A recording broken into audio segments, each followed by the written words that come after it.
ہم تو رکھتے ہیں مسلمانوں کا دین، دل سے ہے خدا میں ختم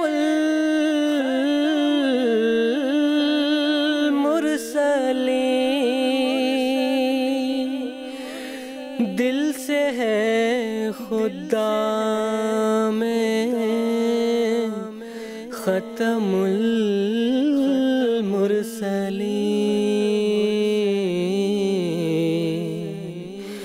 ختم المرسلین۔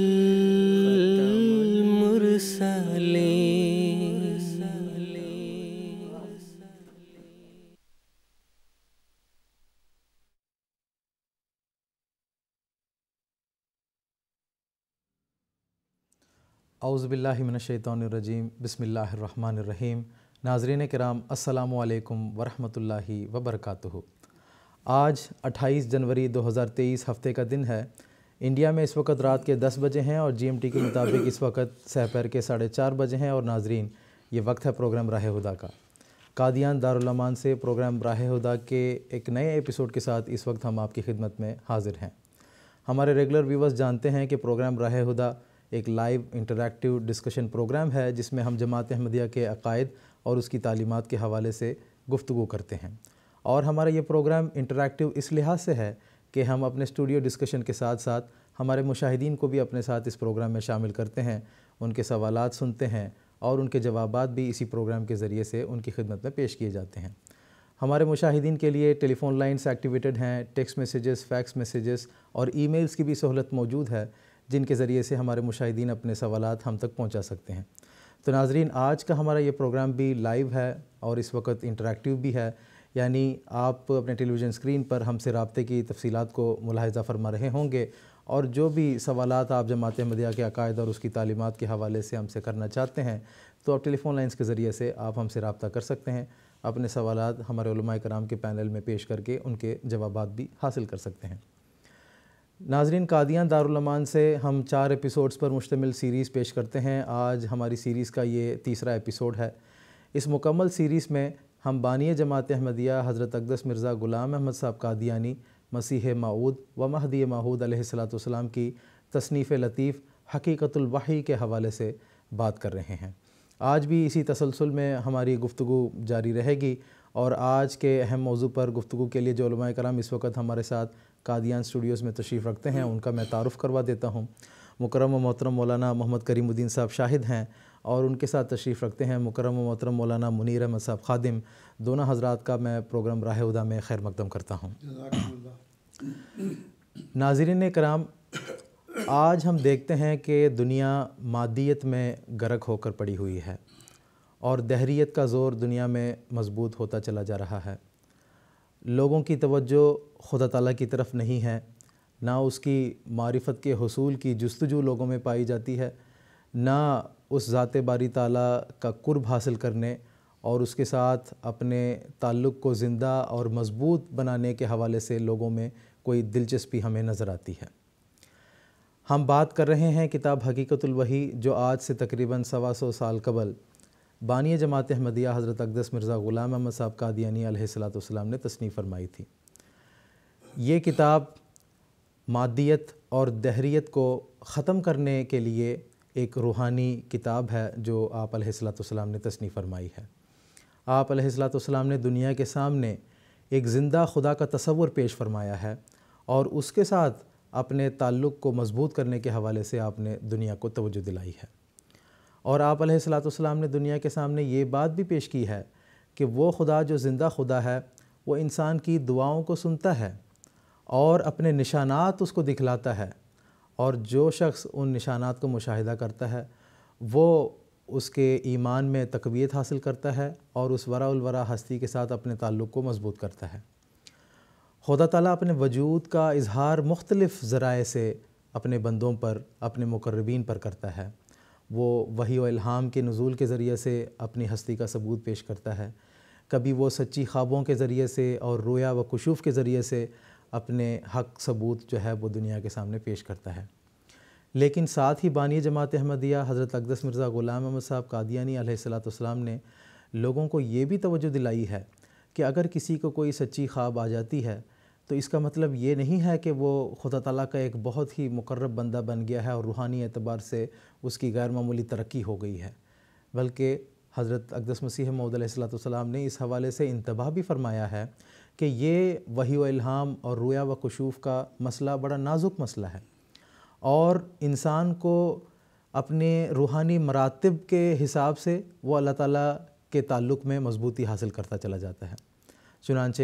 آپ علیہ السلام نے کتاب حقیقت الوحی میں مختلف ابواب میں اس کتاب کو تقسیم فرمایا اور بتایا کہ وہ لوگوں کی ایک ایسی کیٹیگری ہے جس میں لوگوں کو سچی خوابیں بھی آتی ہیں لیکن ان کا خدا تعالیٰ کے ساتھ کوئی پختہ تعلق نہیں ہوتا ہے۔ پھر ان لوگوں کی بھی ایک کیٹیگری آپ علیہ السلام نے بیان فرمائی ہے کہ ان کو ایسے لوگ ہوتے ہیں جن کو سچی خوابیں آتی ہیں اور خدا تعالیٰ کے ساتھ ان کو کچھ نہ کچھ تعلق بھی ضرور ہوتا ہے۔ پھر تیسرا طبقہ ان لوگوں کا، ان مقربین کا، ان مقدس لوگوں کا آپ علیہ السلام نے بیان فرمایا جن کو سچی خوابیں وحی و الہام بھی ہوتا ہے اور خدا تعالیٰ کے ساتھ بڑا مضبوط ان کا تعلق ہوتا ہے اور خدا تعالیٰ کے ساتھ ان کا مکالمہ و مکاشفہ ہوتا ہے اور اللہ تعالیٰ اسرار مخفیہ کا ان پر اظہار کرتا ہے اور کثرت سے ان کو پیشگوئیاں عطا فرماتا ہے جو اپنے وقت پر پوری بھی ہوتی ہیں۔ چنانچہ آپ علیہ السلام نے اس کتاب کے اگلے حصے پہ اپنے وجود کو ثبوت کے طور پر پیش کرتے ہوئے اپنے مختلف الہامات اور کشوف اور رؤیا کا ذکر فرمایا جن سے سچے خدا کی صداقت کی نشانی لوگوں کو عطا ہوتی ہے اور نصیب ہوتی ہے، اور جو سچے دل سے اس کتاب کا مطالعہ کرے گا اور حضرت اقدس مسیح موعود علیہ السلام کے پیش کردہ ان نشانات پر غور و تدبر کرے گا اور صاف دل کے ساتھ اور سنجیدگی کے ساتھ ان پر غور و تدبر کرے گا تو یقیناً سچے خدا کی طرف اللہ تعالیٰ اس کی رہنمائی کرے گا اور خدا تعالیٰ کے ساتھ اس کا جو تعلق ہے اس کو مزید مضبوطی حاصل ہوگی اور خدا تعالیٰ کا جو قرب پانے والوں میں سے اس کا شمار ہوگا۔ کتاب حقیقت الوحی کا تعلق نہ صرف مطالعہ سے ہے بلکہ اس کتاب کے ساتھ ایک محبت انسان کو اپنے دل میں پیدا کرنے کی ضرورت ہے، اور اس کتاب میں خدا تعالیٰ کو حاصل کرنے کے جو طریق زمانے کے امام حضرت مسیح موعود علیہ السلام نے بیان فرمائے ہیں ان طریقوں کو سمجھنے کی بھی ضرورت ہے اور اس کے مطابق اپنی زندگیوں کو ڈھالنے کی ضرورت ہے تاکہ ہم خدا تعالیٰ کے مقرب بندوں میں سے ہمارا شمار ہو سکے۔ تو ناظرین، اسی تمنا کے ساتھ اور اسی دعا کے ساتھ ہم آج کے ایپیسوڈ کا آغاز کرتے ہیں، اور آج کے ایپیسوڈ میں بھی ہم حضرت اقدس مسیح موعود علیہ السلام کے مختلف الہامات اور رؤیا و کشوف کے حوالے سے بات کریں گے اور یہ بھی تفصیل آپ کی خدمت میں پیش کریں گے کہ کس طرح وہ الہامات یا وہ پیشگوئیاں اپنے وقت پر جو ہیں وہ پوری بھی ہوئی ہیں۔ تو اس حوالے سے اگر آپ کے ذہن میں سوالات ہیں، یعنی وحی و الہام کے تعلق سے یا حضرت اقدس مسیح موعود علیہ السلام پر جو وحی و الہام اور رؤیا و کشوف ہوتے رہے ہیں اس کے تعلق سے اگر آپ کے ذہن میں سوالات ہیں تو ضرور ہمیں ٹیلی فون کریں۔ ہمارے ٹیلی فون لائنس آپ کے لیے ایکٹیویٹڈ ہیں۔ ہمارے علماء کرام جو اس وقت پینل میں موجود ہیں وہ آپ کے سوالات کے منتظر ہیں اور ہم آپ کے سوالات کے جوابات بھی آج کے اس ایپیسوڈ کے ذریعے سے آپ کی خدمت میں پیش بھی کریں گے۔ اس مختصر سی تمہید کے بعد آج میں پروگرام میں گفتگو کا آغاز محترم مولانا محمد کریم الدین صاحب شاہد سے کرنا چاہتا ہوں کہ جیسے کہ اللہ تعالیٰ کا اپنے محبوب بندوں کے ساتھ بھی عجیب سلوک ہوتا ہے کہ اس میں ہمیں پیار و محبت کی بھی جھلک نظر آتی ہے، اور اللہ تعالیٰ ان کو تقویت ایمان بھی عطا کرتا ہے اپنے الہامات کے ذریعے سے، اور جس کو الہام اللہ تعالیٰ کی طرف سے عطا ہوتا ہے اس کے مقام و مرتبہ کے حوالے سے بھی ہمیں ان الہامات کے ذریعے سے علم ہوتا ہے۔ تو حضرت اقدس مسیح موعود علیہ السلام کو اللہ تعالیٰ نے الہاماً یہ فرمایا تھا کہ سلام علیک جعلت مبارکاً انت مبارکن فی الدنیا والآخرہ امراض الناس و برکاتہ۔ تو یہ الہام، اس کی کیا تفصیل ہے اور یہ الہام کس طرح پورا ہوا، اس بارے میں ہمارے ناظرین کو کچھ تفصیل بتائیں۔ جزاکم اللہ۔ بسم اللہ الرحمن الرحیم۔ ناظرین و سامعین کرام، یہ جیسا کہ ابھی تمہید میں آپ نے سماعت فرمایا کہ اللہ تعالیٰ نے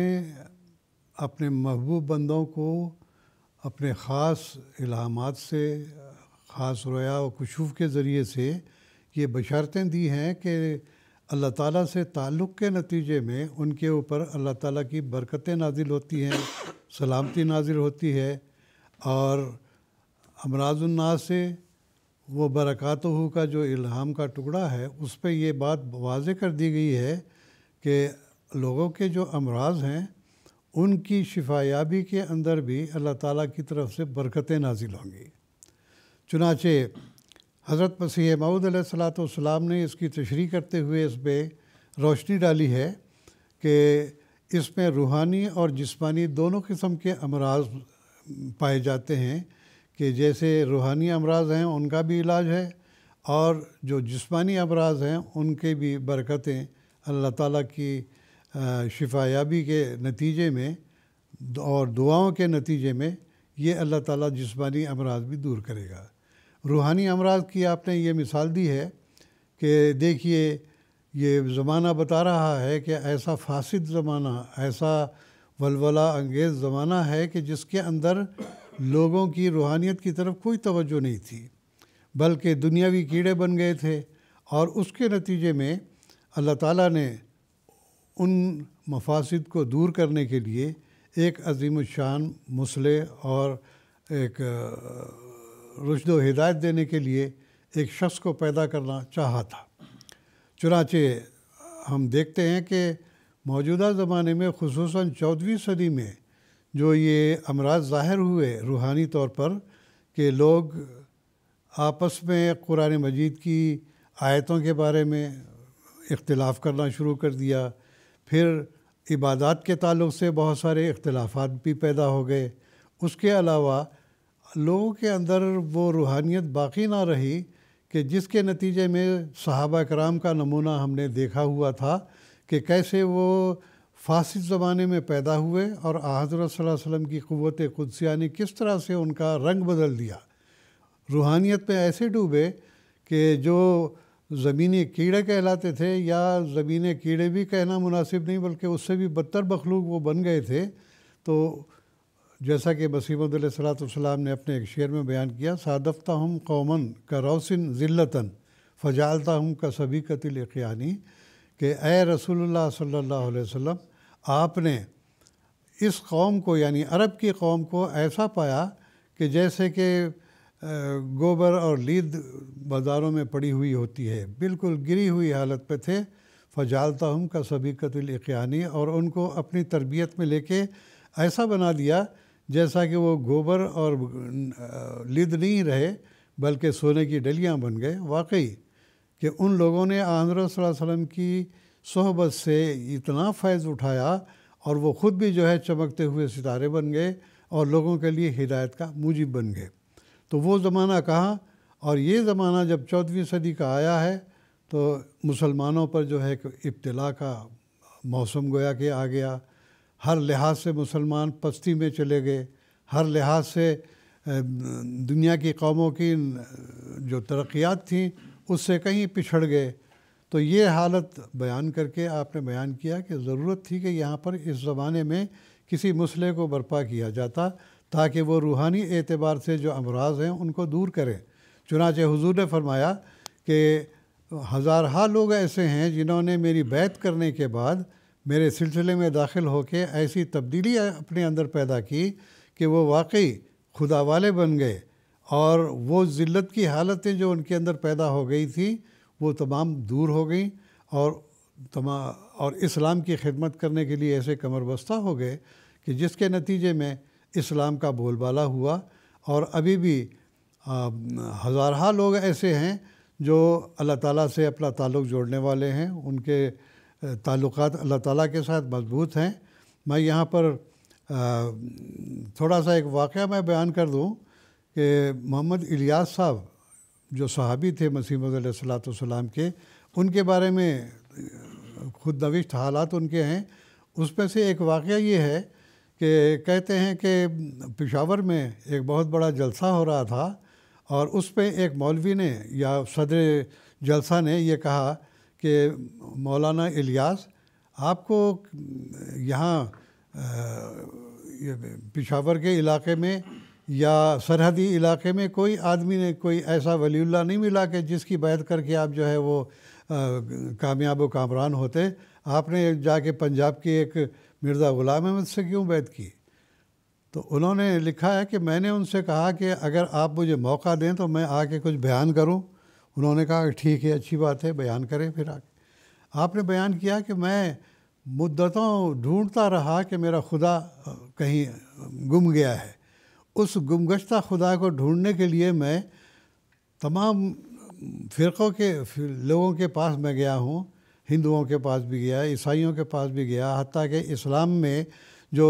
خدا رسیدہ ہونے کا دعویٰ کرنے والے علماء تھے ان سے ملا، بریلویوں سے بھی ملا اور دیوبندیوں سے بھی ملا، اور جتنے بھی فرقے تھے چیدہ سب لوگوں سے میں نے ملاقات کی کہ میرا خدا گم ہو گیا، آپ مجھے دکھلا دیں. لیکن کسی نے میرا خدا مجھے نہیں دکھلایا. اسی تگ و دو میں تھا کہ میں نے اپنے کندھے پر جو ہے ایک ملائم ہاتھ محسوس کیا. وہ ہاتھ میں مڑ کے دیکھا تو مرزا غلام احمد صاحب کا ہاتھ تھا. انہوں نے کہا تم کیا خدا کو ڈھونڈ رہے ہو؟ آؤ میرے ساتھ، میں تمہیں خدا بتاتا ہوں. چنانچہ ان کی بیعت کر کے میں نے واقعی خدا تعالیٰ کو پایا ہے، اور میں یہ دعوے سے کہہ سکتا ہوں کہ میرا تعلق خدا تعالیٰ سے پیوستہ ہو گیا ہے. تو گویا کہ وہ لوگ جو دنیا دار تھے وہ جماعت احمدیہ میں شامل ہو کے، مسیح موعود علیہ السلام کی بیعت میں شامل ہو کے اپنے اندر ایک نمایاں تبدیلی پیدا انہوں نے کی. تو یہ تو بہت لمبا سلسلہ ہے. اس میں آپ نے بیان کیا کہ یہ تو روحانی امراض تھے جن کا کہ مداوع کرنے کے لیے اللہ تعالیٰ نے اس زمانے میں مسیح اور مہدی کو بھیجا. اب میں جسمانی طور پر جو مریض تھے اس کا حال بیان کرتا ہوں. تو حضور نے فرمایا کہ مدت کی بات ہے کہ میرا بیٹا مرزا مبارک احمد 2 برس کی عمر کا تھا کہ شدید بخار میں وہ مبتلا ہو گیا. طب محرقہ ایسی تھی کہ حالت جو ہے بالکل مایوسی کی نظر آ رہی تھی. میں دعا کے لیے کھڑا ہو گیا. میں دعا کر رہا تھا کہ ابھی کچھ عرصہ ہی گزرا تھا کہ کسی نے آواز دی کہ لڑکا فوت ہو گیا ہے. تو مجھے بڑا قلق محسوس ہوا. پھر میں نے حالت دعا چھوڑی نہیں بلکہ دعا کرتا چلا گیا اور اسی حالت میں نے مبارک احمد کے جسم پر ہاتھ رکھا تو مجھے کچھ حرکت سی محسوس ہوئی. پھر اسی عالم میں نے مزید دعا کی تو ساتھ ہی جو ہے محسوس ہوا کہ لڑکا جو ہے وہ نہ صرف یہ کہ حرکت محسوس ہوئی بلکہ وہ ہوش میں آ گیا اور اس نے جو ہے آنکھ کھولی اور کہنے لگا کہ میں اب ٹھیک ہوں. تو اس لحاظ سے اللہ تعالیٰ نے میری دعا سنی اور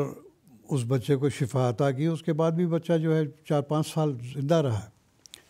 دوسری بات حضور علیہ الصلوۃ والسلام نے یہ بیان کی کہ آپ ہی کا لڑکا مرزا شریف احمد جو ہمارے موجودہ امام ہیں ان کے دادا تھے. جب یہ چھوٹی عمر میں ہی تھے تو شدید ان کو بخار چڑھا اور ایسے معلوم ہو رہا تھا یہ طب محرقہ ایسا ہے کہ اس زمانے میں طاعون کا زور تھا اور حضور صلی اللہ علیہ الصلوۃ والسلام کو یہ بھی محسوس ہوا کہ میرے بارے میں اللہ تعالیٰ نے یہ الہام کیا ہوا ہے کہ انی احافظ کل من فی الدار، جو تیرے گھر میں ہیں وہ سب کے سب محفوظ رہیں گے طاعون سے.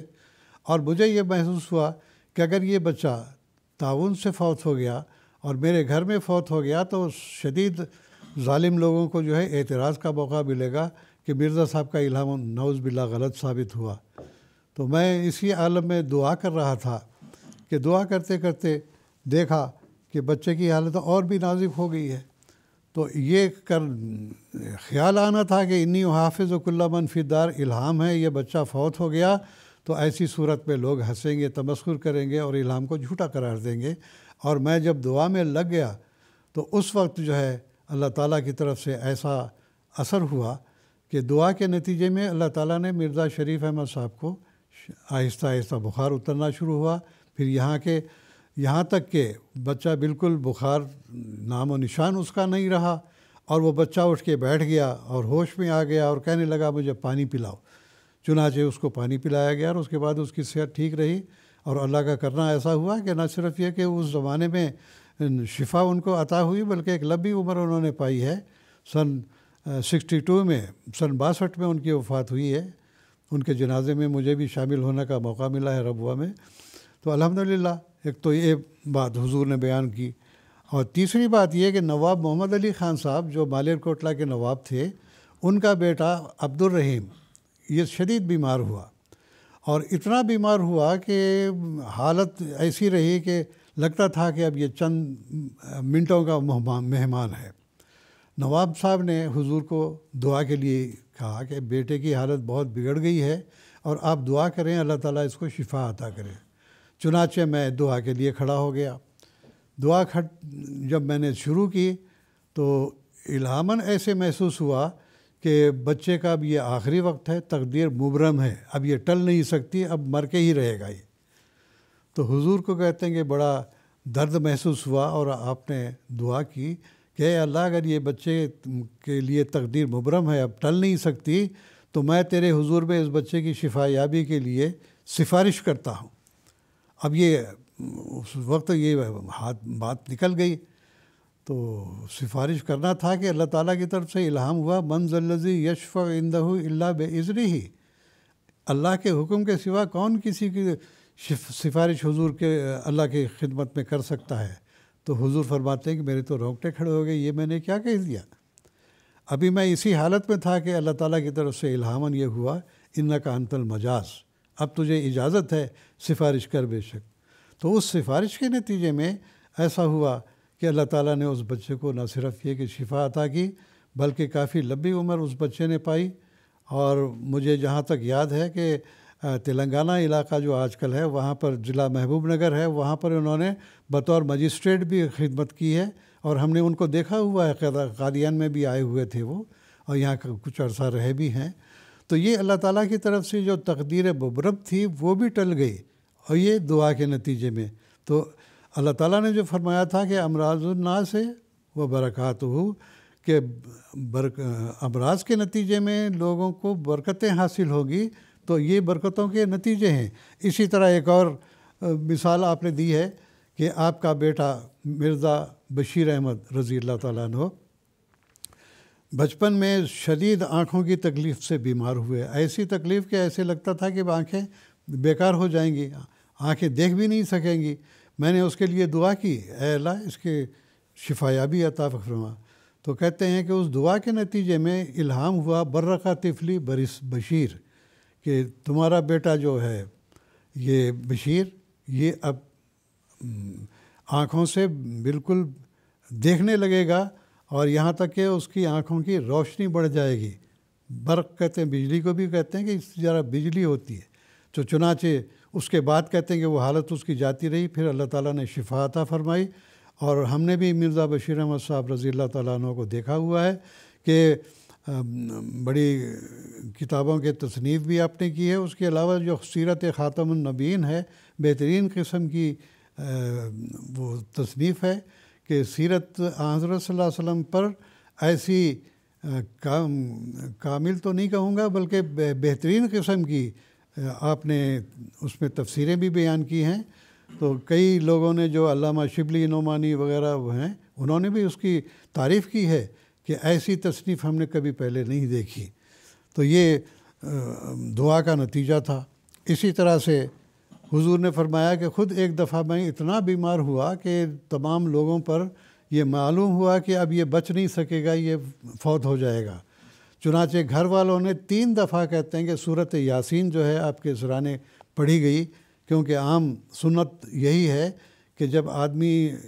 حالت نظام میں ہو تو سورۃ یاسین پڑھ کے سنایا جائے۔ تو مجھے بھی 3 دفعہ سورۃ یاسین پڑھ کر سنائی گئی،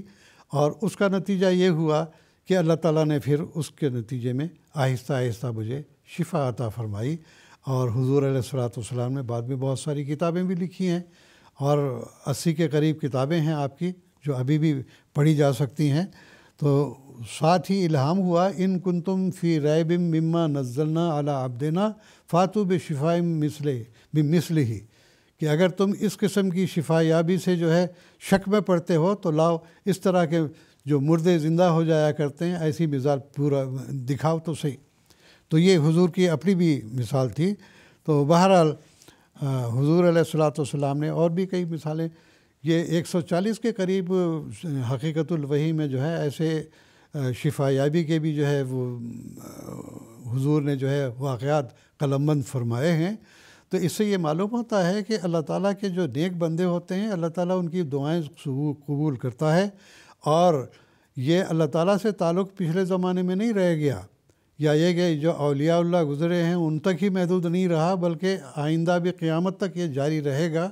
اور اللہ تعالیٰ نے اس زمانے میں اسلام کو دوبارہ زندہ کرنے کے لیے حضرت مسیح موعود و مہدی موعود علیہ الصلاۃ والسلام کو مبعوث فرمایا ہے، تاکہ لوگوں کے اندر جو اسلامی تعلیمات ہیں یا قرآنی آیات ہیں اور ان سے تمسخر کرنے والے لوگ بھی ہیں، اور خصوصاً یورپ کے لوگوں نے تو قرآن مجید کو تو جھوٹا ہی قرار دیا ہے۔ تو ان تمام باتوں کو مد نظر رکھتے ہوئے اللہ تعالیٰ نے اس زمانے میں مامور و مرسل کو مبعوث فرمایا کہ وہ اسلام کی شان کو دوبارہ قائم کر دے، اور اللہ تعالیٰ نے اپنے فضل و کرم سے بہت سارے نشانات اس پہ دکھائے ہیں کہ جس کے نتیجے میں اللہ تعالیٰ سے تعلق پیدا کرنے کا ایک ذریعہ آپ کے تمام دنیا کو دکھلا دیا۔ پھر یہ کہ خود مسیح موعود علیہ الصلاۃ والسلام نے اپنے تعلق سے یہ نہیں بیان فرمایا، آپ کی صحبت سے جن لوگوں نے فیض پایا ہے، بہت سارے صحابہ ایسے ہوئے ہیں کہ جنہوں نے اللہ تعالیٰ سے اپنا تعلق جوڑا ہے۔ یہاں وقت نہیں ہے کہ ان سب کا ذکر کیا جائے، تو بہرحال جماعت احمدیہ میں بھی اللہ تعالیٰ نے بہت سارے ایسے لوگوں کو پیدا کیا جن کا تعلق اللہ تعالیٰ سے ہے۔ اللہ تعالیٰ نے ان کی دعاؤں کو قبول کیا اور ان سے شرف مکالمہ مخاطبہ بھی کیا ہے۔ جزاکم اللہ تعالیٰ احسن جزا۔ کچھ ٹیلی فون کالرز اس وقت ہمارے ساتھ لائن پر موجود ہیں۔ سب سے پہلے ہم بات کریں گے مکرم عارف الزمان صاحب سے، جو کہ بنگلہ دیش سے اس وقت ہم سے رابطہ کر رہے ہیں اور اس وقت ٹیلی فون لائن پر موجود ہیں۔ ان کا استقبال کرتے ہوئے ان کا سوال سنتے ہیں۔ السلام علیکم ورحمۃ اللہ، عارف الزمان صاحب۔ وعلیکم السلام ورحمۃ اللہ وبرکاتہ۔ میرا سوال ہے، اس کتاب میں حضرت مسیح علیہ السلام حضرت محمد صلی اللہ علیہ وسلم کے وفات کے بارے میں پہلے اجماع کا ذکر کیا۔ میرا سوال ہے، یہ اجماع حضرت عیسیٰ علیہ السلام کا وفات کو کیسے ثابت کرتا ہے؟ برائے کرم اس میں روشنی ڈالیے، جزاکم اللہ۔ جزاکم اللہ جناب، شکریہ۔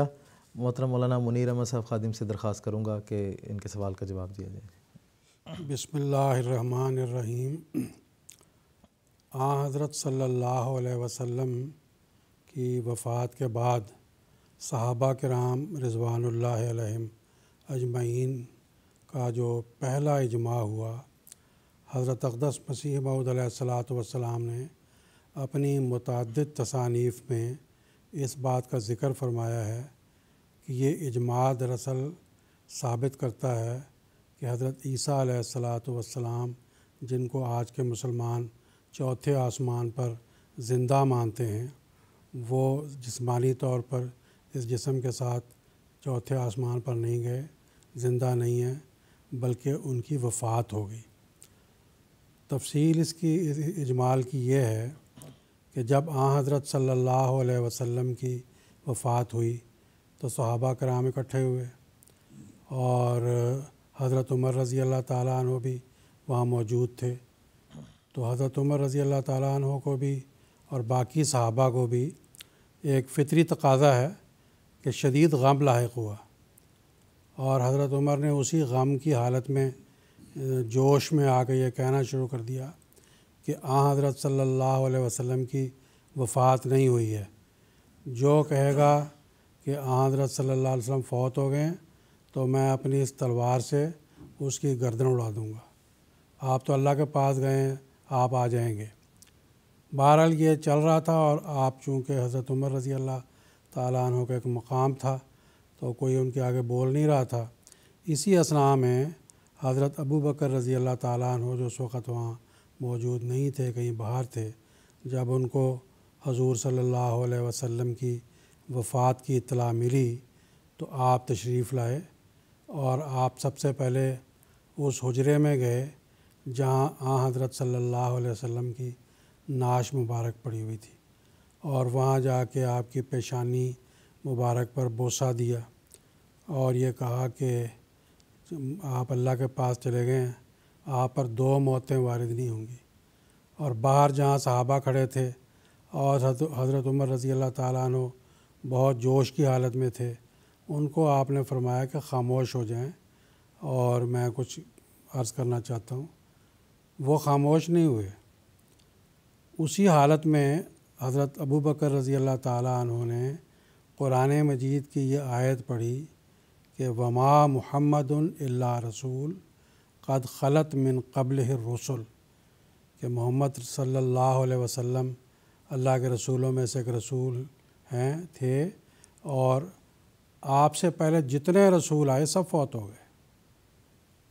افَإِن مَاتَ أَوْ قُتِلَ، اگر آپ فوت ہو جائیں، آپ کی یا شہید کر دیے جائیں، قتل کر دیے جائیں، انقلبتم علی اعقابکم، کیا تم اپنی اڑیوں کے بل پھر جاؤ گے، اسلام چھوڑ دو گے؟ اور اس سے پہلے آپ نے جو تقریر شروع کی تو آپ نے یہ تقریر کی ابتدا اس طرح کی کہ اے لوگو یاد رکھو محمد صلی اللہ علیہ وسلم خدا کے ایک بندے ہیں، اور آپ پر بھی موت آئی ہے جیسے باقی بندوں پر موت آتی ہے، اور جو سمجھتا ہے کہ محمد صلی اللہ علیہ وسلم زندہ ہیں تو وہ سمجھ لے کہ محمد صلی اللہ علیہ وسلم فوت ہو گئے ہیں۔ ہاں، ہمارا اللہ زندہ ہے، حی و قیوم ہے، اس پر کبھی موت نہیں آئے گی۔ حضرت عمر رضی اللہ تعالیٰ عنہ کہتے ہیں کہ جب میں نے یہ آیت سنی، حالانکہ پہلے بھی کئی بار قرآن مجید میں پڑھتے رہے، تو ایسا محسوس ہوا کہ آج پہلی مرتبہ یہ آیت قرآن مجید کی نازل ہوئی ہے، اور آپ کے ہاتھ سے تلوار گر گئی اور لکھا کہ آپ بے ہوش ہو گئے، اور سب صحابہ بھی اس وقت اسی آیت کو پڑھ کر اپنے دل کو تسلی دیتے تھے کہ حضرت صلی اللہ علیہ وسلم اگر فوت ہو گئے، ہمارے پیارے رسول، ہمارے پیارے آقا، تو کیا ہوا، آپ سے پہلے جتنے رسول آئے سب فوت ہو گئے، آپ نے بھی فوت ہونا تھا۔ تو حضرت اقدس مسیح موعود علیہ الصلوۃ والسلام نے فرمایا کہ اگر صحابہ کو اس بات کا علم ہوتا، خاص طور پر حضرت عمر رضی اللہ تعالیٰ عنہ کو، کہ حضرت اقدس نبی کریم صلی اللہ علیہ وسلم نے اپنی زندگی میں کبھی فرمایا ہوتا کہ حضرت عیسیٰ علیہ السلام چوتھے آسمان پر زندہ ہیں اور وہی آئیں گے، اسی جسم کے ساتھ گئے اور اسی جسم کے ساتھ آئیں گے، تو وہ تو حضرت ابو بکر رضی اللہ تعالیٰ عنہ کو ٹوک دیتے۔ اگر حضرت عمر بھول گئے تھے تو جو صحابہ اس وقت بڑی کثیر تعداد میں تھے، ایک لحاظ سے مکمل وہاں موجود تھے، کیونکہ ایسا تو ہو ہی نہیں سکتا کہ وہاں موجود ہو مدینہ میں کوئی صحابی اور حضور صلی اللہ علیہ وسلم کی وفات ہو گئی ہو اور وہ وہاں پہ اس موقع پہ حاضر نہ ہو، سارے موجود تھے۔ کسی ایک نے بھی نہیں کہا کہ اے ابو بکر، ہم نے تو حضور صلی اللہ علیہ وسلم سے ایسا سن رکھا ہے کہ عیسیٰ علیہ السلام آسمان پر زندہ ہیں اور وہ آئیں گے، سب خاموش ہو گئے۔ اور حدیث میں آتا ہے کہ اس دن یہ آیت جو ہے مدینہ کی گلیوں میں پڑھ پڑھ کے صحابہ اپنے دلوں کو تسلی دیتے تھے کہ اگر ہمارے پیارے نبی صلی اللہ علیہ وسلم کی وفات ہو گئی تو کیا ہوا، آپ سے پہلے جتنے بھی رسول آئے سب فوت ہو گئے، چنانچہ ان میں حضرت عیسیٰ علیہ الصلوۃ والسلام بھی ہیں۔ تو حضرت اقدس مسیح موعود علیہ الصلوۃ والسلام نے اس آیت وما محمد الا رسول کو اور اس واقعہ کو اور اس اجماع کو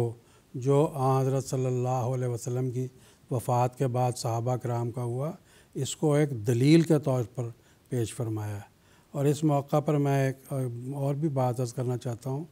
کہ یہاں یہ بات یاد رکھنی چاہیے کہ جس کو اللہ تعالیٰ نے اپنا خلیفہ چننا ہوتا ہے تو جو آیت وہ پڑھ کر سناتا ہے وہ سب کو ایسا محسوس ہوتا ہے کہ ہم پہلی مرتبہ اس آیت کو سن رہے ہیں۔ جو ایسے نکات ان کے زبان سے نکلتے ہیں جو وہ بیان کرتے ہیں کہ اللہ تعالیٰ کے جو طرف سے آنے والے جو خلفاء ہیں وہ ان نکات جو وہ بیان کرتے ہیں اس سے صاف پتہ لگتا ہے کہ یہ خدا کے خلیفہ ہیں۔ چنانچہ یہ جو شیعہ لوگ کہتے ہیں کہ حضرت ابو بکر رضی اللہ تعالیٰ خلیفہ نہیں، ان کے خلیفہ ہونے کی یہی ایک بات کافی ہے کہ کس طرح انہوں نے جو ہے یہ آیت پڑھی، اور صحابہ کرام سوچتے تھے کہ گویا کہ پہلی مرتبہ ہم پھر اس آیت کو پڑھ رہے ہیں، اس سے پہلے شاید ہم نے سنی ہی نہیں تھی۔ تو بہرحال یہ صحیح بات ہے، اجماع ہوا اور یہ وفات مسیح کا اجماع تھا۔ حضرت مسیح موعود علیہ الصلوۃ والسلام نے اپنی کتب مبارکہ میں اس کا تذکرہ فرمایا۔ جی، جزاکم اللہ تعالیٰ احسن جزا۔ ایک اور ٹیلی فون کالر ہیں اس وقت ہمارے ساتھ، مکرم سمین احمد صاحب ہیں جو کہ نیپال سے اس وقت ہم سے رابطے میں جڑے ہوئے ہیں، ان کا بھی سوال سنتے ہیں۔ السلام علیکم ورحمۃ اللہ سمین صاحب۔ جی وعلیکم السلام ورحمۃ اللہ وبرکاتہ. جی خاص کی طرف سے اور نیپال جماعت کی طرف سے سیدنا حضرت انور ایدہ اللہ تعالیٰ بن عزیز کی خدمت میں اور اہل قادیان کی خدمت میں محبت برا السلام علیکم کا تحفہ پیش ہے. مولوی صاحب خاص کر کا سوال یہ ہے کہ انبیاء علیہ السلام کو جو الہامات ہوتے ہیں کیا وہ ان کی زندگی میں ہی پورے ہو جاتے ہیں یا بعد میں اس کی تطبیق کرنی پڑتی ہے؟ برائے مہربانی اس سلسلہ میں روشنی ڈالنے کی درخواست ہے. ٹھیک ہے جناب، جزاکم اللہ حسن جزا. محترم مولانا محمد کریم الدین صاحب سے درخواست ہے. جزاکم اللہ. کیا نام بتایا؟ سمیر احمد صاحب. سمیر احمد. جی ہاں سمیر احمد صاحب، بات یہ ہے کہ اللہ تعالیٰ کی طرف سے جو الہامات اور وحی ہوتی ہے وہ بہت سارے مستقبل کے حالات پر بھی مشتمل ہوتی ہے اور کچھ اس وقت کے حالات پر بھی مشتمل ہوتی ہے. تو جو آئندہ آنے والے واقعات ہیں ان کے بارے میں بھی اللہ تعالیٰ نے جو باتیں واضح کر دی ہیں، کچھ تو ان کی زندگی میں پوری ہوتی ہیں اور کچھ ان کی وفات کے بعد پوری ہوتی ہیں. چنانچہ قرآن مجید میں اللہ تعالیٰ نے فرمایا ہے کہ اما نُرِيَنَّكَ بَعْضَ الَّذِي نَعِدُهُمْ أَوْ نَتَوَفِّيَنَّكَ، کہ جو وعدے ہم نے تجھ سے کیے ہیں، جو الہامات اور کشوف تم کو ہم نے بتائے ہیں، تو وہ ضروری نہیں کہ تمہاری زندگی میں ہی پوری ہو، ہم تمہاری زندگی میں بھی اس کو پورا کریں گے. وہ اما نتوفینک، یا پھر تمہیں وفا دے دیں گے. تو اما نُرِيَنَّكَ بَعْضَ الَّذِي نَعِدُهُمْ، جو ہمارے وعدے ہیں وہ ہم تمہاری زندگی میں ہی پوری کر دیں گے، اور نتوفینک، یا پورے کے پورے اگر نہیں تمہاری زندگی میں ہوتی تو آپ کو وفات بھی دے دیں گے. تو اس آیت سے صریح طور پر یہ معلوم ہوتا ہے کہ اللہ تعالیٰ کے جو وعدے اور بشارات ہیں وہ خود نبی کی زندگی میں بھی پورے ہوتے ہیں، اور کچھ ایسے وعدے بھی ہوتے ہیں جو نبی کی وفات کے بعد بھی پورے ہونے ہوتے ہیں، جیسا کہ اللہ تعالیٰ نے فرمایا وَإِمَّا نُرِيَنَّكَ بَعْضَ الَّذِي نَعِدُهُمْ، کہ وہ وعدے جو ہم نے کیے ہیں ضروری نہیں کہ تیری زندگی میں پوری ہوں، تجھے وفات دے دیں گے، اس کے بعد بھی وہ پورے ہوں گے. تو اس لحاظ سے یہ معلوم ہوتا ہے کہ اللہ تعالیٰ کے بعض کشوف و الہامات ان کی زندگی میں بھی پورے ہوتے ہیں، اور کچھ ایسے بھی ہوتے ہیں جو ان کی وفات کے بعد بھی پورے ہوتے ہیں. جزاکم اللہ تعالیٰ حسن جزا. پروگرام کو آگے بڑھاتے ہیں اور محترم مولانا منیر احمد صاحب خادم سے میرا یہ سوال ہے کہ کتاب حقیقت الوحی میں حضرت اقدس مسیح موعود السلام کی جیسے کہ مختلف پیشگوئیاں ہیں، الہامات ہیں، تو ایک یہ بھی آپ کی اس میں الہام ہے کہ آپ نے فرمایا کہ اللہ تعالیٰ نے مجھے بتایا ہے کہ چمک دکھلاؤں گا تم کو اس نشان کی 5 بار. تو اس الہام کی کیا تفصیل ہے اور یہ پیشگوئی کس طرح پوری ہوئی، اس کے بارے میں ہمارے ناظرین کو تفصیل بتائیں. یہ جو حضرت اقدس مسیح موعود علیہ السلام کو الہام ہوا کہ چمک دکھلاؤں گا اس نشان کی 5 بار، خود حضرت مسیح موعود علیہ السلام نے اس کی تفسیر بیان فرمائی ہے. حضور نے فرمایا کہ اس سے مراد یہ ہے کہ 5 دہشت ناک زلزلے آئیں گے، جس کے نتیجے میں اللہ تعالیٰ 5 مرتبہ اپنی چمک دکھلائے گا، اپنے وجود کا دنیا پہ، کل کائنات پہ اظہار کرے گا. اور پھر حضور نے ان زلزلوں کے بارے میں آگے تفصیل یہ بیان فرمائی کہ اللہ تعالیٰ نے مجھے یہ بتایا کہ اس سے مراد زلزلے بھی ہیں، لیکن وہی زلزلے نہیں جو زمین ہلتی ہے جس کو ارتھ کیک کہتے ہیں، بلکہ اس سے مراد کوئی ایسی آفت بھی ہو سکتی ہے جو پوری دنیا پر محیط ہو جائے گی. اور اس آفت کی تفصیل کھینچتے ہوئے حضرت مسیح موعود علیہ السلام نے اپنی ایک نظم میں اس کا ذکر فرمایا ہے. حضور فرماتے ہیں کہ دنیا میں ایک بہت بڑا انقلاب آ جائے گا، قہر خدا سے اللہ تعالیٰ کا قہر نازل ہوگا، اس کے نتیجے میں ایک بہت بڑا انقلاب آئے گا، اور نظر جھپکتے ہی یہ زمین ساری زیر و زبر ہو جائے گی.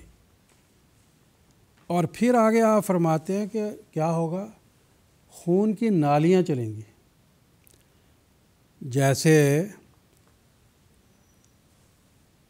کوئی نہروں میں سے جو دریاؤں سے نالیاں نکلتی ہیں، ایسے خون کی نالیاں چلیں گی. آب رود بار، حضور نے ایسا ذکر فرمایا. پھر فرمایا اس آفت کا ذکر کرتے ہوئے کہ وہ لوگ جو اس آفت کے آنے سے پہلے بڑے بڑے امیر کبیر ہوں گے، اس کے آنے کے بعد وہ ایسے ننگے ہو جائیں گے جیسے چنار کے درخت جو ہیں وہ پت جھڑ میں ننگا ہو جاتا ہے۔ تو بہت بڑے امیر لوگ جو ہیں وہ غربت کا شکار ہو جائیں گے، ان کے پاس کچھ نہیں رہے گا۔ آگے آپ فرماتے ہیں کہ خون سے مردوں کے کوہستان کے آب رواں، جو مردوں کا ایسا خون ہوگا، اس قدر لکھو کھا انسانیت مرے گی کہ جیسے یہ ریگستانی علاقوں کے اندر پانی چلتا ہے اس طریقے سے، اور اس کے آنے سے جو ہے وہ آسمان حملے کرے گا کھینچ کر اپنی کٹار۔ اور اسی میں حضور نے فرمایا کہ ایسا ہوگا کہ اس وقت جو زار ہے روس کا بادشاہ، وہ بھی حالت زار میں ہو جائے گا۔ زار بھی ہوگا تو ہوگا اس گھڑی بحال زار۔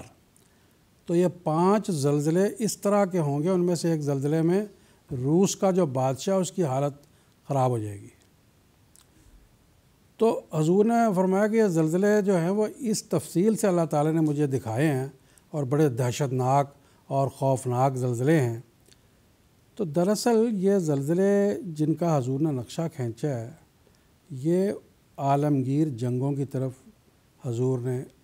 اللہ تعالیٰ نے آپ کو بتایا تھا، اور حضور نے اپنی نظم میں نثر میں اس کا ذکر فرمایا ہے۔ آگے جو ہے وہ فرماتے ہیں کہ اس قدر موت ہوگی کہ خون کی نہریں چلیں گی، اس موت سے پرند چرند بھی باہر نہیں رہیں گے، اور زمین پر اس قدر سخت تباہی آئے گی کہ اس روز سے کہ انسان پیدا ہوا ایسی تباہی کبھی نہیں آئی ہوگی، اور اکثر مقامات زیر و زبر ہو جائیں گے کہ گویا ان میں کبھی آبادی تھی ہی نہیں، اور اس کے ساتھ اور بھی بہت سی آفات زمینی اور آسمانی ہولناک صورت میں پیدا ہوں گی، یہاں تک کہ ہر ایک عقل مند کی نظر میں وہ باتیں غیر معمولی ہو جائیں گی، اور حیات اور فلسفہ کی کتابوں میں ان کا کچھ بھی پتہ نہیں چلے گا۔ چنانچہ آپ دیکھ لیں کہ جو جنگ کے بادل اس وقت دنیا میں منڈلا رہے ہیں، سب دنیا اب کہنی شروع ہو گئی ہے۔ پہلے تو صرف حضرت خلیفۃ المسیح الخامس ہی اعلان فرماتے تھے اپنی تقاریر میں، اور باقی لوگ، حضور خود بیان فرماتے ہیں کہ لوگ کہتے تھے کہ یہ تو کوئی لگتا نہیں، یہ کیا بات بیان کر رہے ہیں، لیکن اب حضور خود بیان فرماتے ہیں کہ اب وہ بھی کہنا شروع ہو گئے ہیں، اور حضرت مسیح علیہ السلام نے 100 سال پہلے کہنا شروع کر دیا تھا۔ تو فرمایا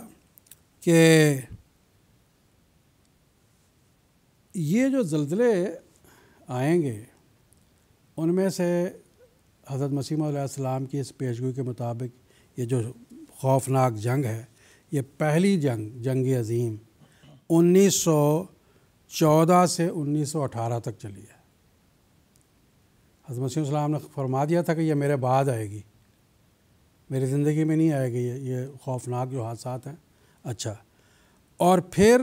جو 1914 سے لے کے 1918 میں یہ پہلی جنگ عظیم ہوئی ہے، روس کے زار کی حالت بھی اسی جنگ میں خراب ہوئی ہے۔ جس وقت کمیونسٹوں کی حکومت آئی ہے روس میں،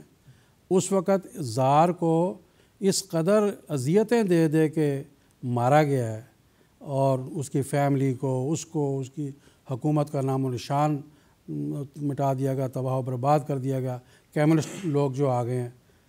تو جو نقشہ حضور نے کھینچا تھا کہ زار بھی ہوگا تو ہوگا اس گھڑی بحال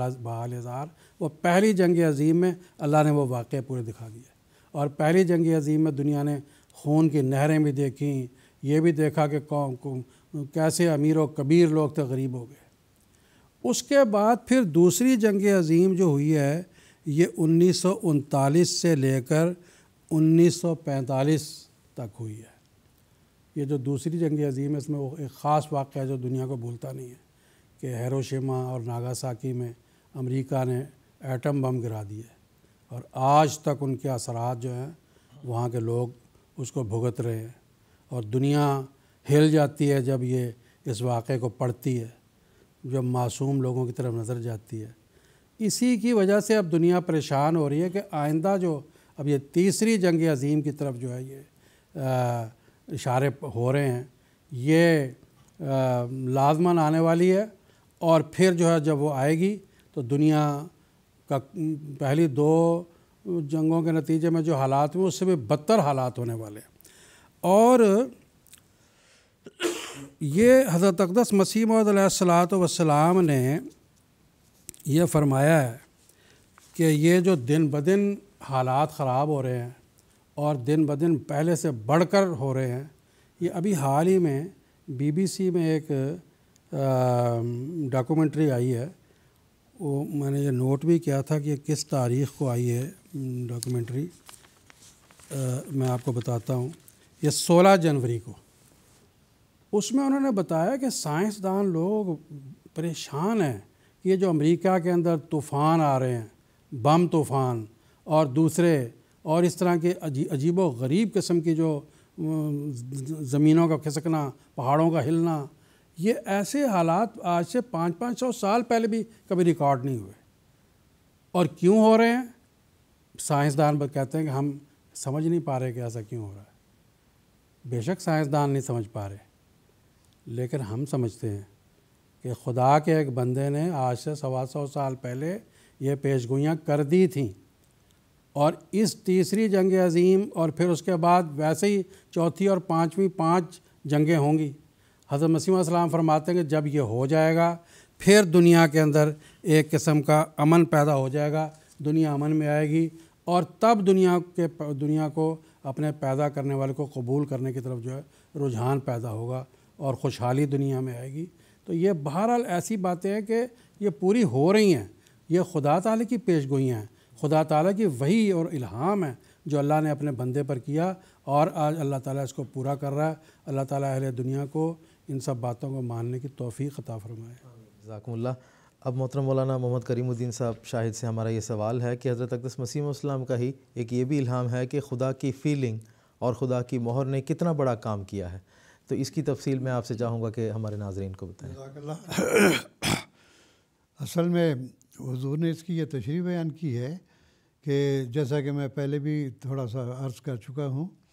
کہ یہ ایسا فاسد زمانہ آیا ہے کہ ایک عظیم الشان مصلح کی اس میں ضرورت تھی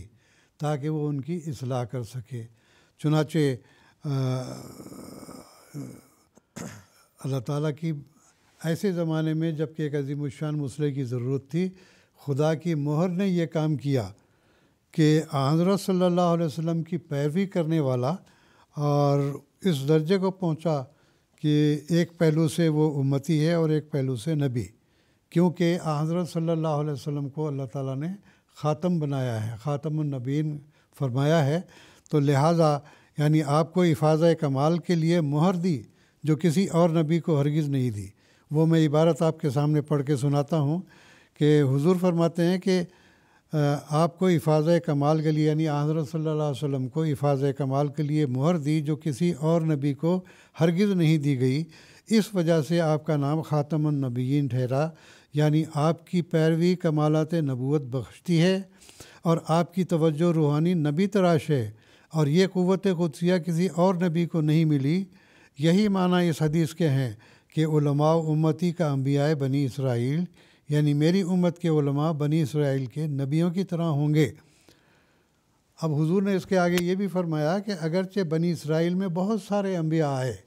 لیکن وہ موسیٰ علیہ السلام کی پیروی کے نتیجے میں نہیں تھے، اور نہ ہی عیسیٰ علیہ السلام کی پیروی کے نتیجے میں کوئی نبی ایسا آیا۔ تو یہ مہر جو ہے صرف اور صرف حضرت صلی اللہ علیہ وسلم کو عطا کی گئی ہے۔ چنانچہ قرآن مجید کی آیت النساء میں جو اللہ تعالیٰ نے فرمایا ہے، سورۃ نساء کی 81ویں آیت ہے، من یطع اللہ والرسول فاولئک مع الذین انعم اللہ علیہم من النبیین والصدیقین والشہداء والصالحین۔ یہ 4 درجے حضور اللہ تعالیٰ نے بیان فرمایا کہ جو اللہ تعالیٰ اور اس کے رسول کی اطاعت کرے گا اس کو جو انعامات ملنے والے ہیں اس کے 4 درجے آپ نے بیان فرمائے. فمن النبیین یعنی اولئک مع الذین انعم اللہ. اب ہمارے بعض غیر احمد دوست یہ کہتے ہیں کہ مع الذین ہے، ان کے ساتھ رکھے جائیں گے، ان میں سے نہیں ہوں گے. حالانکہ یہاں مع کے معنی من کے آتے ہیں. عربی زبان میں یہ قاعدہ ہے کہ بعض الفاظ بعض کے متبادل ہوتے ہیں. چنانچہ اگر یہی معنی کیے جائیں کہ وہ ان کے ساتھ رکھے جائیں گے، ان میں شامل نہیں ہوں گے، تو پھر یہ بتائیے کہ اللہ تعالیٰ نے جو یہ دعا سکھائی ہے کہ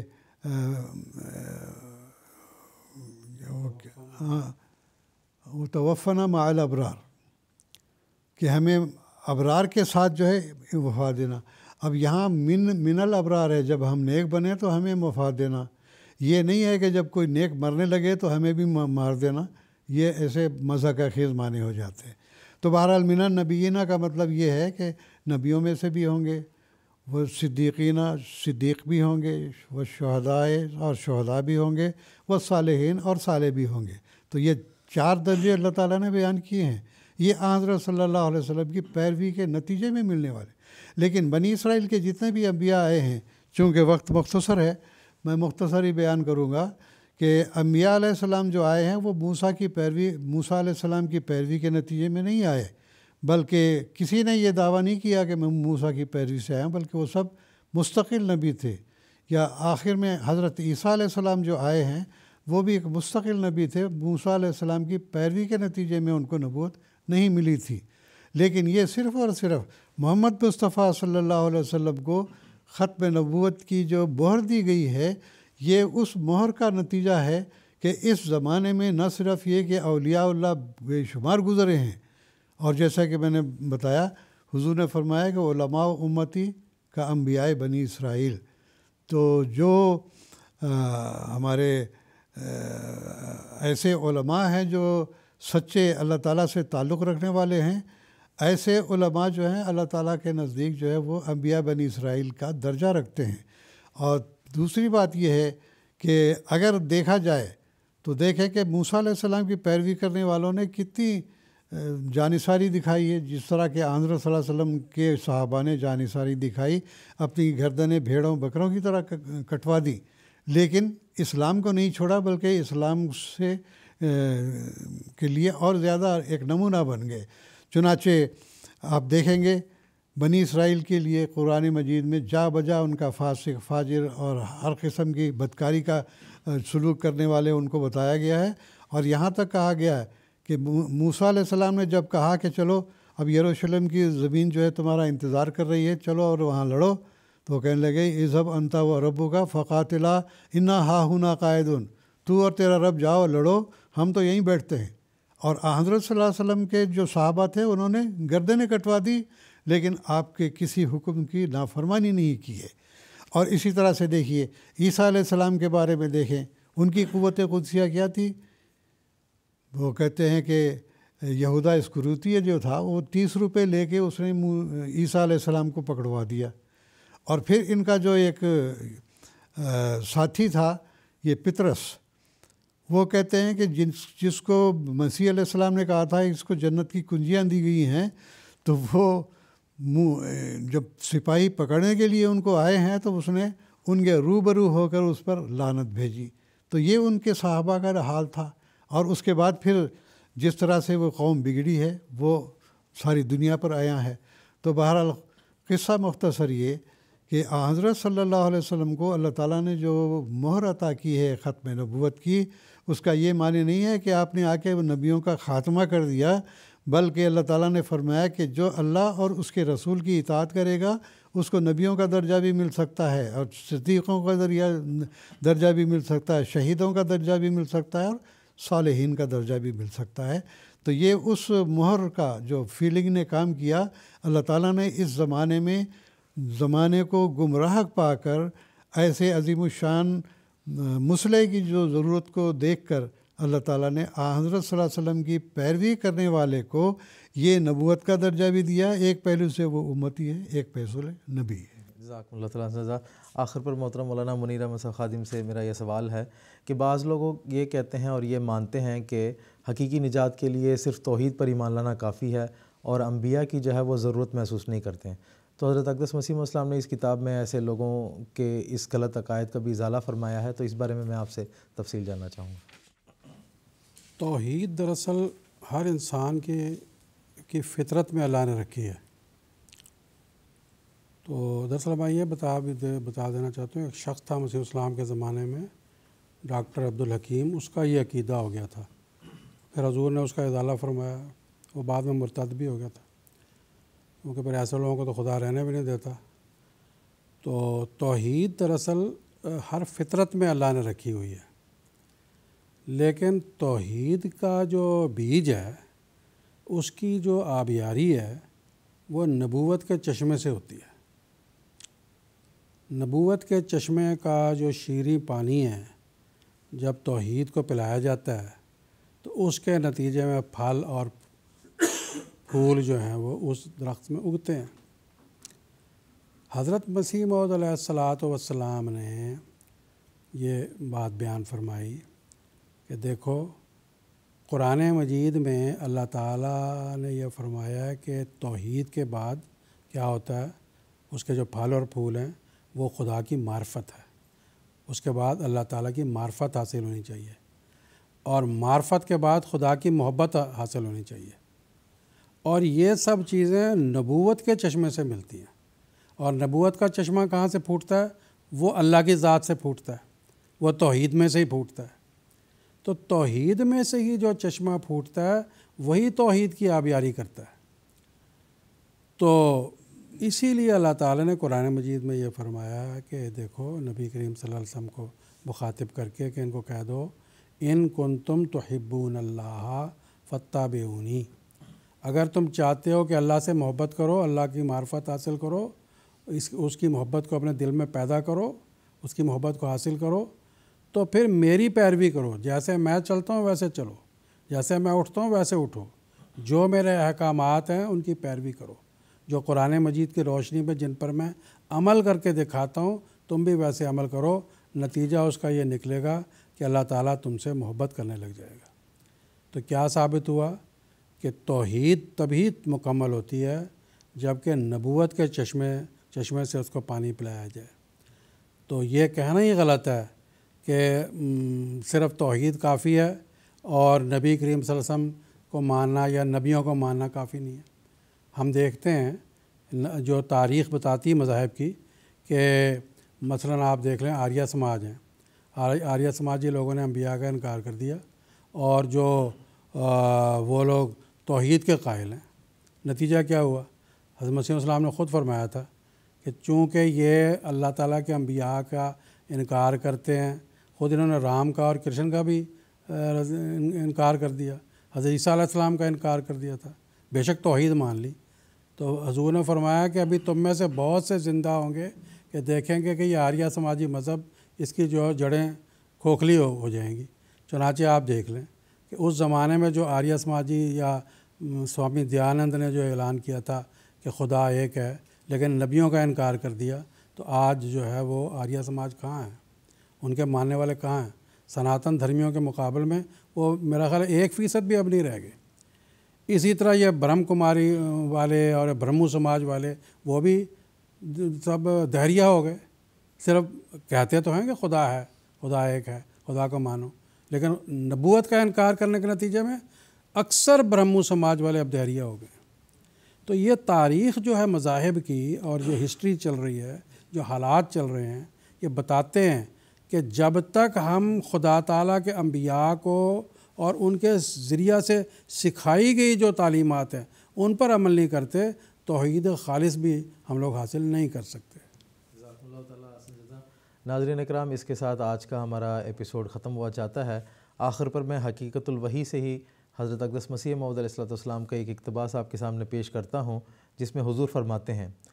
جس طرح تم دیکھتے ہو کہ ایک دم میں آسمان کے ایک کنارے سے بجلی چمکتی اور دوسرے کنارے تک پھیل جاتی ہے، اسی طرح خدا کے حکم سے خدا کے رسولوں کو شہرت دی جاتی ہے،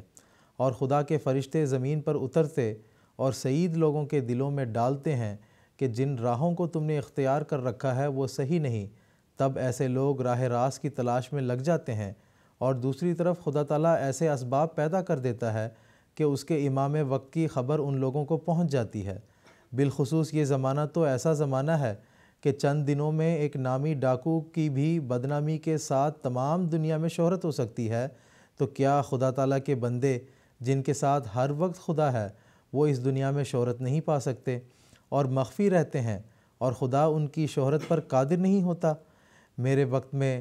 ممالک مختلفہ کے باہمی تعلقات بباعث سواری ریل اور تار اور انتظام ڈاک اور انتظام سفر بحری اور بری اس قدر بڑھ گئے ہیں کہ گویا تمام ممالک ایک ہی ملک کا حکم رکھتے ہیں۔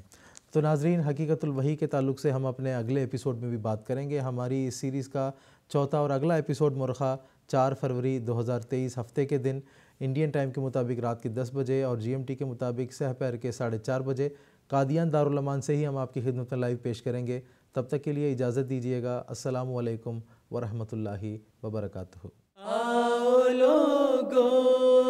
کہ یہی نور خدا پاؤ گے، لو تمہیں طور تسلی کا بتایا ہم نے۔ آؤ لوگوں کہ یہی نور